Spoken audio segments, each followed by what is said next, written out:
Now, a little earlier we were bringing you reports of allegations made by a UN agency about the conduct of Israeli forces inside Gaza. This was coming to us from the UN Office for the Coordination of Humanitarian Affairs, OCHA, and they were saying that on January the 4th, Israeli soldiers evacuated 110 Palestinians and told them to take shelter in a house in Zaytun in Gaza. Now, 24 hours later, according to this UN agency, Israeli forces then shelled that house, killing 30 people there. Now, since then, we've heard from Israeli Defense Forces, a spokesman for them, saying that that could not have happened on January the 4th because IDF forces, Israeli forces, were not in that area at that time. So that is a specific denial of that allegation that had been reported based on eyewitness accounts by the UN Office for the Coordination of Humanitarian Affairs.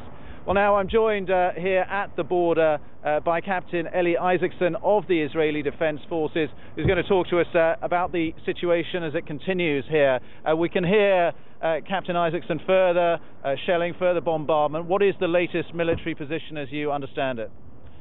Well, Ben, the ground, air and navy operation is continuing. We're continuing to strike various Hamas targets, those relating to their supply of weapons, their production of weapons, or their weapons stores. Now, every day we've had a 3-hour pause by the Israeli military to allow humanitarian aid to be distributed. I have to say today, the 3-hour pause, it didn't really sound like a pause at all. We had all sorts of explosions going on. Are you really, why is that? Supposed lulls in your operations?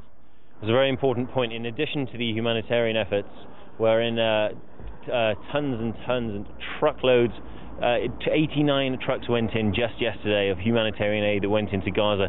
In addition to our regular efforts to do what we can for the people of Gaza, despite the need for this operation to stop attacks on Israeli civilians, we decided another move that we'd be taking is to open what's called a humanitarian corridor, which is a 3-hour period every afternoon or whenever possible to allow for that humanitarian aid to get to the people who desperately need it.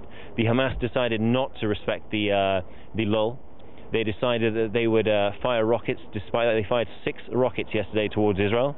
What we saw today, we saw them fire another 2 during the window today, and you saw our returning of fire towards the positions that they were fired from. So let's just be clear, during these 3-hour unilateral ceasefires, you will still open fire if you see Hamas targets opening fire on Israel? We will fire if fired upon.